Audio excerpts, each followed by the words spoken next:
But I don't wanna play for nobody, I wanna play for you.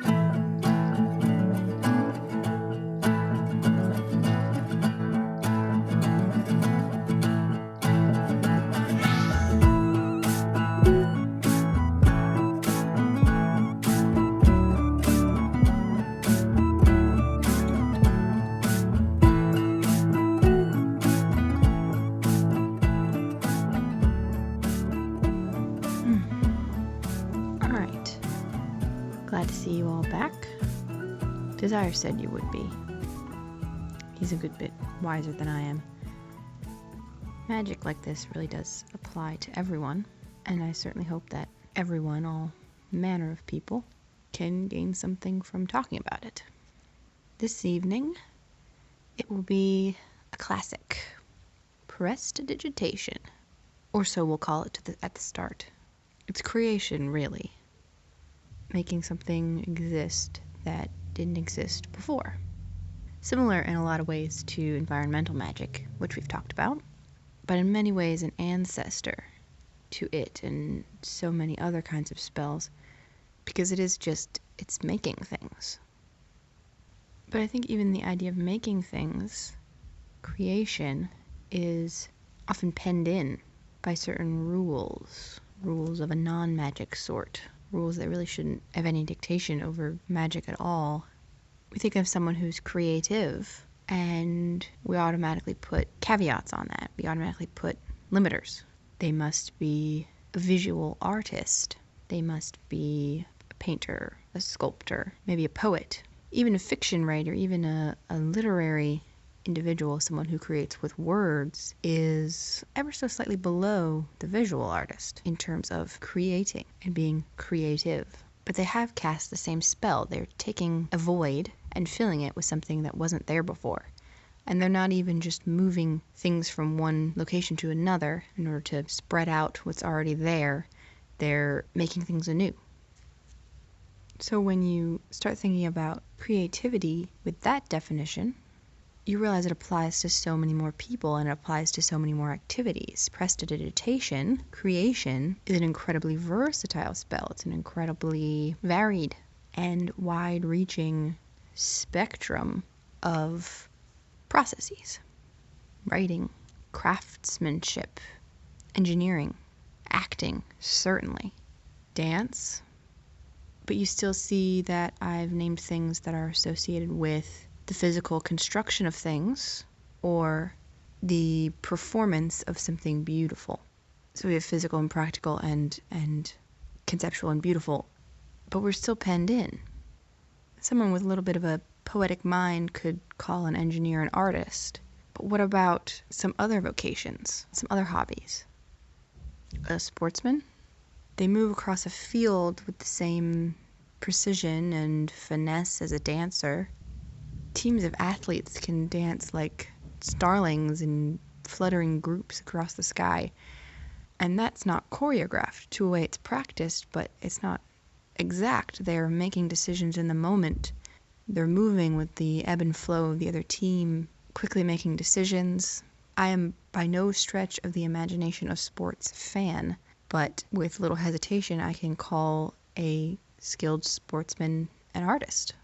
And why would they not be? They're creating. If nothing else, they're creating an experience for themselves and the audience. They've made something. They've made a game. They've made decisions.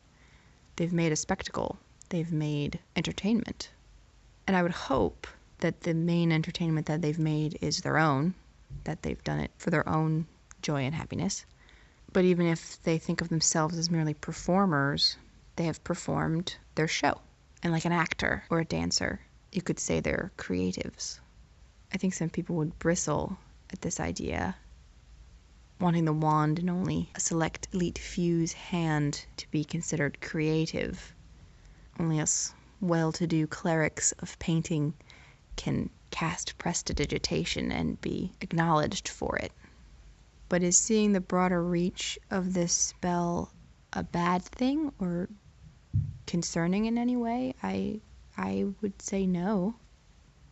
I know of many a person who would never in a million years feel so arrogant as to claim themselves among the ranks of the artists. But the more I ponder their own habits, I see how much of a falsehood that is. An example, a dear friend of mine, he is a sculptor of experience more than anything, of human interaction, human emotion, if you will. One of his great prides in life is orchestrating and then observing the emotional intertwinings of other human beings. He's not scripting them or writing their stories. He's not drawing them or painting them, but he is still being creative in the way that he encourages their interaction and breathes it in. He'll invite a group together, specific varying people, for the hopes of forming a dynamic. That's what he creates. He creates the dynamic. He wants this specific 7 or this small group of 4 to meet in this environment to create, to interact with one another and enjoy each other's company. He'll check on how everyone's doing, make sure everyone's comfortable, serve the tea, wash the dishes, keep each person in a jolly mood for the sake of the dynamic and the experience, because these interactions between people that he loves are his pride and joy. They're his creation, and not in a sort of puppet master manipulative way, in more of a way that he wants to keep them and cherish them, as much as a painter would want to keep and cherish something that they saw or something that they imagined. He has a small, simple, mundane experience in his mind, and he wants us all to join. He's easily a skilled craftsman of a good time. And I think if he endeavored to apply himself to some of the more traditionally considered creative arts, the visual arts perhaps, or if he endeavored to become a writer, he could do it. He could accomplish it. And I know that for sure because he has this creative ability. But I think if you asked him, he would deny it. He would deny the title of artist, like so many people would. And I just don't think that it's true. Without a doubt, this individual casts prestidigitation, just not on a piece of paper or a stage. Casts it on his own living room and his friends. Prestidigitation, I think, is in our blood. It's part of our nature as human beings. We speak and we're creating. We play. Child play is almost entirely about creation. Block towers and tiny doll dramas, coloring books, puzzles. It's creation. Interacting with the things around you to make something new, to fill a void. And it's cast so easily as children, with such little care of whether the results are beautiful or proper. And so once we reach an age where suddenly we see what our spell is doing and we compare it to the ideal or the benchmark, we see it's quite different from that, and we believe, oh, perhaps we haven't been casting prestidigitation at all. Or perhaps we are not good stewards of this ability. Perhaps we shouldn't be casting it and leave it to others who can do it in the more conventional way. And I think there's 2 points to be derived from that. One is that the very nature of this spell contradicts that idea because it's supposed to be making something new, making something out of nothing. It's creation, not photocopying or following. You're just trying to make something. The second point is, as much as we try and stuff away prestidigitation and say that we do not participate in its wielding, I'm sorry to break it to you, but you do. We are all master craftsmen. We're all master wielders of this particular wand.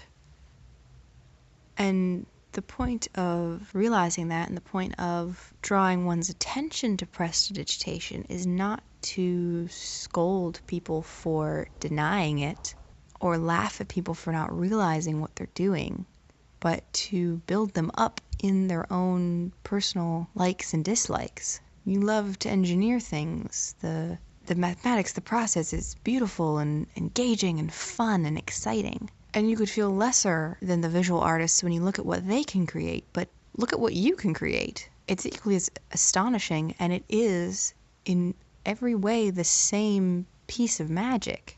It's not that they are the beautiful, exotic creatives and you're the stuffy, suppressed intellectual. You're two of a kind, so be proud of yourself. You might come to a gathering like this and see all the whimsy and be like, oh my goodness, I don't think I've ever cast a spell in my entire life. Don't worry, you have. I've seen you. If nothing else, you've cast Prestidigitation. Everybody has. And from what I've seen of the world, everyone is a master of it in one brand or another. I'm tempted to continue. I have more time, I could talk for longer, but our club isn't about punching a clock or making a speech. I'm not making a speech. We're here to exchange ideas and contemplate, so I've given one, and I think for now it's all I have to say on the subject. I'd rather it germinate in all of our minds than to have me blabber on for an extra 5 minutes, just repeating myself, as though the sound of my voice is really your reason for being here. So, I will stop here and let you all bask in each other's company, just as our dear craftsmen of human interaction would have done. So think it over. You sculpt something. I guarantee it.